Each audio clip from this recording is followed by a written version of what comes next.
您家里在请工人拆装空调、拆装窗户、搞阳台的时候，一定要做这件事儿啊，否则到时候自己可能要赔几十万呢。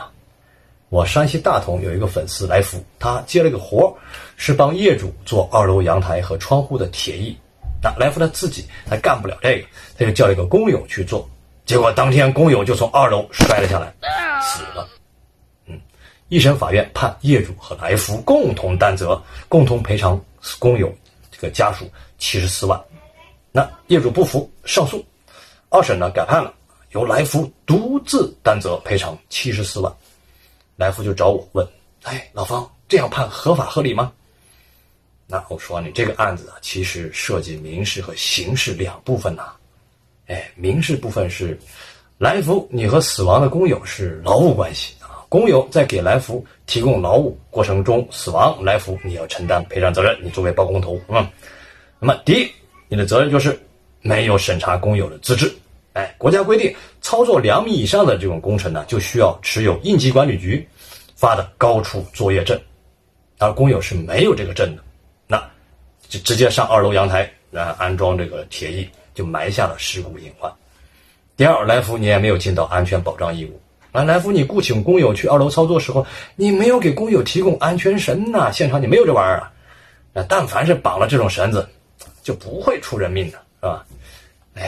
你们也太小看2楼了，结果是那样。好，法院这里一般是酌情判定来福至少承担50%责任。然后工友这方呢，他作为完全民事行为能力人呢，应该知晓高处作业需要这个专业技能和资质的，是吧？这高处作业证，你无证上岗，那自身也要担责呀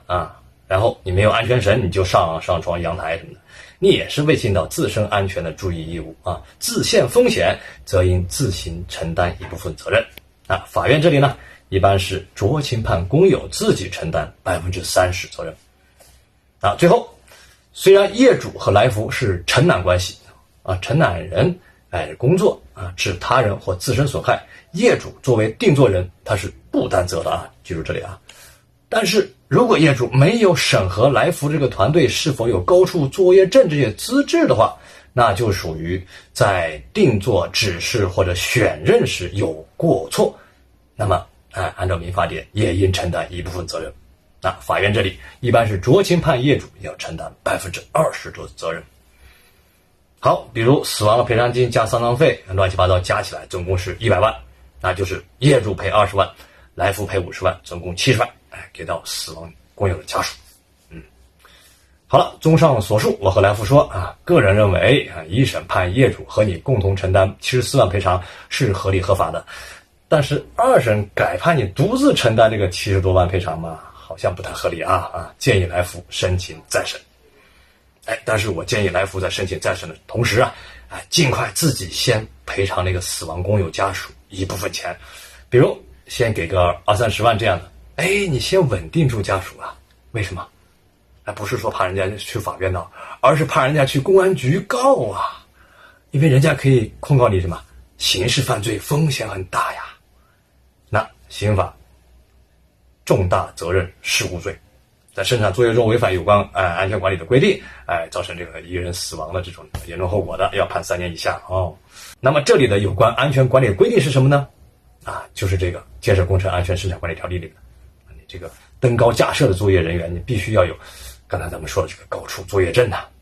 如果来福你是明知工友没有取得这个证，你仍然安排其做这个高空作业而且没有给他提供安全绳这些必要防护用品发生一人死亡重大事故，那就是构罪了，判的话就3年以下。好了，本案除了给工头一个警示来福这样的工头，也给咱们业主一个重大启示，就是咱们家里要搞装修装空调这些，只要说2米以上的作业的，